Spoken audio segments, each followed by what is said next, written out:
Salut, c'est John. Aujourd'hui, je vous présente un grand philosophe, Leibniz, discours de métaphysique. N'hésitez pas à regarder dans la description pour avoir de plus amples informations ou d'autres livres sur le sujet, ou bien encore à vous abonner.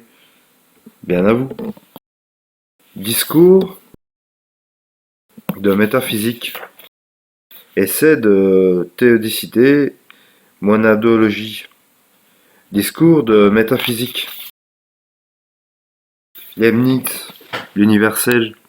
Dieu existe-t-il? Calculons, cet étrange dialogue pourrait bien constituer un résumé de la démarche de Leibniz. L'essentiel s'y trouve interrogation fondamentale sur la métaphysique et sur l'être suprême, réponse sous forme d'algèbre, utilisant une sorte d'alphabet des pensées permettant de traiter les problèmes philosophiques comme on résout une équation. Sous des formes diverses, ce fil directeur traverse toute l'œuvre de ce philosophe à nul autre pareil à 20 ans seulement, quand Leibniz publie L'Ars Combinatoria, la technique combinatoire.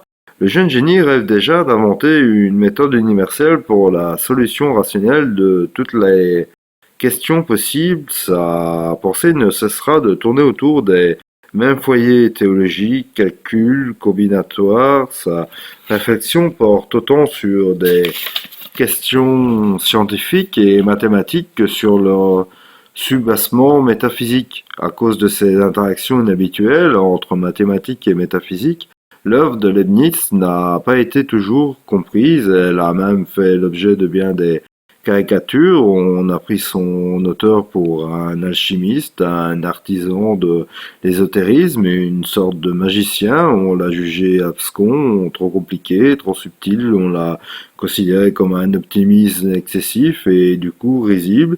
C'est Leibniz que Voltaire moque dans Candide sous la figure célèbre du docteur Pangloss, répétant sans cesse au milieu des catastrophes que tout va pour le mieux dans le meilleur des mondes, comme si tout était toujours parfait, et ce qui n'est pas du tout ce que dit Leibniz, mais il est parfois difficile de savoir ce qu'a dit cet auteur prolixe, tellement il a écrit. Bien qu'il ait peu publié de son vivant, son œuvre est immense, 200 000 pages manuscrites. Elle représente le travail de toute une vie, puisqu'il n'est pas excessif de dire que Leibniz, enfant extrêmement précoce, a travaillé presque 60 années durant. Son œuvre constitue à elle seule une sorte d'encyclopédie universelle des savoirs de son temps. La seconde moitié du 7e siècle, on y trouve des traités de mathématiques où il expose les découvertes essentielles qu'on lui doit, comme celle de la notion de fonction, de dérivée, de puissance. Leibniz est, avec Newton, un des fondateurs du calcul infinitésimal. On rencontre également sous sa plume des études traitant de la physique, de la géologie, de la métaphysique, de la théologie. On n'oubliera pas que cet homme orchestre fut également diplomate, historien, bibliothécaire, fondateur de plusieurs collections et revues savantes. Plus que tout cet esprit universel a fait le lien d'une manière puissante et subtile entre les anciens et modernes, entre l'héritage conceptuel et l'antiquité de notre temps. Un génie précoce, né en 1646 à Leipzig, Leibniz fut un génie précoce. Sa mère mourut alors qu'il avait 6 ans et il fut élevé par son père, professeur de droit à l'université.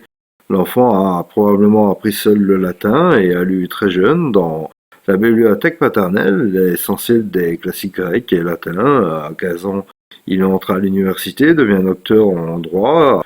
À 21 ans, sa formation de juriste comme sa réflexion sur le cas de perplexité dans le droit se retrouvent dans bien des aspects de sa pensée, de son œuvre. Le jeune homme est remarqué par plusieurs notables de son temps. Il aura comme premier protecteur le comte de Bohnenberg. À 28 ans seulement, le voilà à Paris en mission diplomatique après Louis XIV pour le persuader d'aller conquérir l'Égypte plutôt que l'Allemagne. Au cours de son séjour à Paris, 4 ans durant, il perfectionne sa formation mathématique. Il a construit une machine à calculer plus performante que celle proposée par Pascal. Il rencontre Malebranche, Huygens, bientôt il lira les œuvres de Newton. À son retour vers l'Allemagne, il rencontre Spinoza à La Haye à 30 ans après. Leibniz s'est déjà imposé comme un des grands esprits européens, interlocuteur des principales figures scientifiques et de philosophiques de son temps. Il est bientôt homme conservateur de la bibliothèque de Hanovre, qu'il conservera jusqu'à sa mort en travaillant pendant une quarantaine d'années à ses innombrables travaux.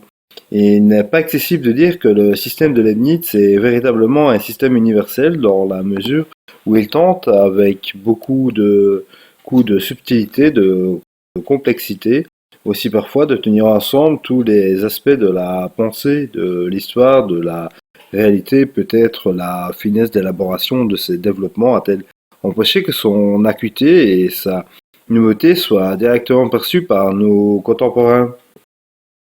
Le bruit des vagues. Comment entrer dans le monde compliqué d'hiver et foisonnant dans la pensée leibnizienne en se promenant au bord d'une plage et en prêtant attention au bruit des vagues? Si on creuse cet exemple simple, on peut en effet tirer la plupart des fils de la pensée de Leibniz. En entendant le bruit des vagues, nous entendons la somme du bruit de toutes les gouttes qui viennent frapper le sable. Or, à plusieurs mètres, voire à dizaines de mètres, jamais nous n'entendrions le bruit provoqué par une seule goutte d'eau frappant le sol. Pourtant, nous entendons effectivement le bruit des vagues, lequel est constitué par l'addition de tous ces bruits que nous n'entendons pas. Il faut donc admettre l'existence de ce que Leibniz appelle de petites perceptions des bruits en l'occurrence, mais ce pourrait être aussi des couleurs, des odeurs ou des données tactiles qui ne parviennent pas à notre conscience. Nous ne les entendons pas, nous ne les voyons pas, nous ne les sentons pas, et cependant, ces petites perceptions additionnées et accumulées produisent des effets de seuil et aboutissent à de grandes perceptions, comme par exemple le bruit des vagues. Un principe de continuité se trouve ici implicitement posé. Il faut que les perceptions s'additionnent et que leur nombre parvienne de proche en proche, de façon infinitésimale, en ajoutant un élément très tenu à un autre, à produire une macro-perception. Un autre grand principe est également mis en œuvre par ce simple exemple de bruit de vague, le principe de raison suffisante, ou encore, comme dit parfois Leibniz, le grand principe du pourquoi. On peut l'énoncer ainsi: rien ne se produit sans raison, nous n'entendons pas sans cause, le bruit de vague est comme la vague est composée de gouttes, nous devons entendre de manière nécessaire le bruit d'une vague, seule goutte, puisque rien ne se produit sans motif.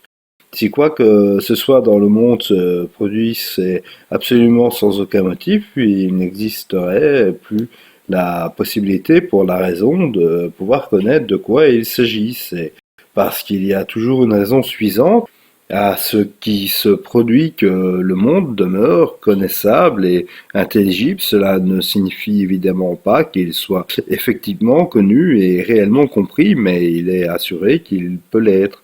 L'exemple du bruit des vagues se reliant à une autre dimension essentielle de tout le système de Leibniz.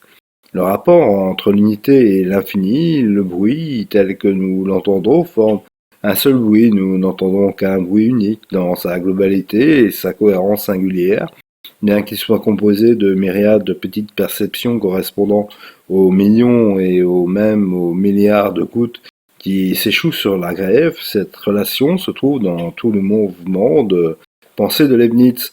Son attitude centrale consiste toujours à tenir ensemble l'unité et l'infinité. Son projet est de penser dans une cohérence qui reflète la réalité du monde, l'infinie variété des possibles entrants en combinaison les unes avec les autres. De ce point de vue, Leibniz est conduit à renouveler l'idée même de la vérité. Il faut souligner de quelle manière on attribue à Leibniz, à tort et à raison, l'invention de ce qu'on appelle l'électisme. À tort, si le terme signifie opérer un choix dans la succession des systèmes philosophiques de telle sorte qu'on retient de tout un peu, transformant ainsi la vérité en une sorte de patchwork. Si l'électisme désigne Une pensée macédoine qui s'efforce de mêler toutes les œuvres, toutes les pensées et toutes les écoles, ce n'est pas ce que Leibniz a voulu dire, au contraire, et cela correspond à la mise en relation de l'unité et de l'infinité. Leibniz étend par électisme le fait qu'une part essentielle de vérité est contenue dans chaque système, lequel se trouve être vrai par ce qu'il affirme et faux par ce qu'il nie. Il s'agit donc de toujours essayer de tenir ensemble toutes les affirmations, de continuer les vues même les plus apparemment contradictoires. Cette démarche rapproche de l'idée de combinatoire, mais elle n'est pas non plus sans parenté avec le travail de diplomate que n'a cessé de mener ce philosophe, finalement Leibniz, de la pensée, est aussi et toujours diplomate. Il ne cherche pas à concilier des positions adverses par des compromis chevroux, mais il s'efforce de concevoir comment peuvent coexister des combinaisons de points de vue et même d'univers de pensée qui semblent au premier regard devoir s'exclure.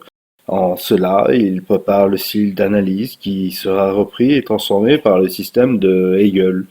Malgré toutes ses pensées difficiles conservées et son mystère et sa puissance propre, Leibniz disait Nietzsche est dangereux.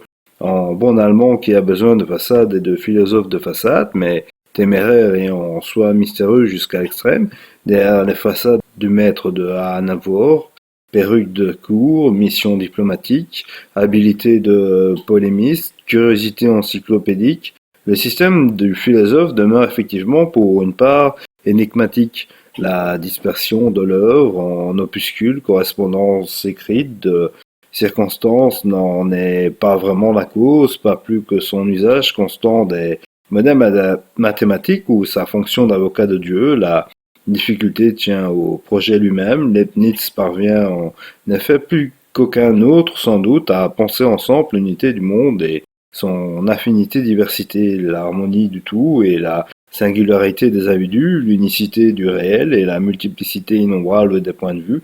La maxime de sa philosophie pourrait être tout et toujours la même chose, tout diffère cependant par la manière. Page 16. Discours sur la métaphysique, essai de théodicité et monadologie. Le discours de métaphysique, qui date de 1686, est demeuré inconnu pendant plus d'un siècle et demi, puisqu'il ne fut édité sous ce titre qui n'est pas de Leibniz qu'en 1846. On y trouve sous une forme ramassée l'exposé le plus complet du système leibnizien, sous sa forme d'une médiation sur l'action de Dieu, sur les créatures dans les trois domaines de la logique, de la métaphysique et de la théologie, incarnés respectivement par les figures d'Alexandre, de César et de Judas. On peut y constater combien Leibniz, dans les analyses des modernes, voit saillir les concepts des anciens et préfère souligner les continuités qu'accentuer les ruptures. Critique envers Descartes, Leibniz n'est que partiellement un homme des Lumières, il est avant tout celui qui travaille à exhumer la puissance des concepts de la tradition pour les mettre au service de la modernité. Écrit par Leibniz alors qu'il a 64 ans, les essais de théodicité, rendons célèbre, portent sur la question du mal dans sa relation à Dieu. Comment comprendre, si Dieu existe et si Dieu est bon, que le monde comporte tant de souffrances, d'horreur, de méchanceté, de misère et d'injustice? Voilà le thème que Leibniz traite à la suite de nombreux autres penseurs depuis le livre de Job jusqu'à Pascal en passant par Augustin Thomas et une foule d'auteurs, mais il renouvelle profondément l'approche de cette thématique déjà ancienne, théodicité, mot nouveau que Leibniz s'invente et il n'explique pas à son sujet, à tel point que, voyant le titre essai de théodicité, certains des contemporains ont pensé qu'il s'agissait d'un nom d'auteur. Théodicité était celui qui avait rédigé le livre, le terme composé de mots grecs, théos, Dieu, et diké, justice, peut signifier soit la justice de Dieu, soit le fait que Dieu, dans ce livre, passe en justice, et les dieux sans exister dans l'esprit de Leibniz. Quoi qu'il en soit, l'essentiel se trouve dans le fait que Leibniz invente un mode de calcul et d'analyse pour montrer que Dieu choisit parmi les innombrables combinaisons du monde qui contiennent chacune à chaque instant des biens et des maux, des lumières et des ombres, des moments de joie et des cruautés. Le plus parfait des mondes parmi les possibles, cela ne signifie pas, contrairement aux erreurs d'interprétation courantes, que le monde est parfait. Voltaire se trompe en caricaturant Leibniz sous la forme du docteur Pangloss qui, dans Candide, ne cesse de répéter que tout va pour le mieux dans le meilleur des mondes possibles, alors qu'il est confronté aux tremblements de terre et aux maladies. Voltaire oublie ou feint d'oublier l'élément essentiel, le meilleur des mondes possibles. Ce que Leibniz soutient, c'est que chacun des choix successifs opérés par Dieu possède un certain degré de perfection, de même que chaque individu possède un degré de perfection sans être pour autant entièrement parfait. C'est donc le calcul des avantages, des inconvénients, des lumières et des ombres qui aboutit à élire ce qu'il y a de mieux à l'intérieur de ce qui est possible, et non pas ce qui serait dans l'absolu constamment le meilleur.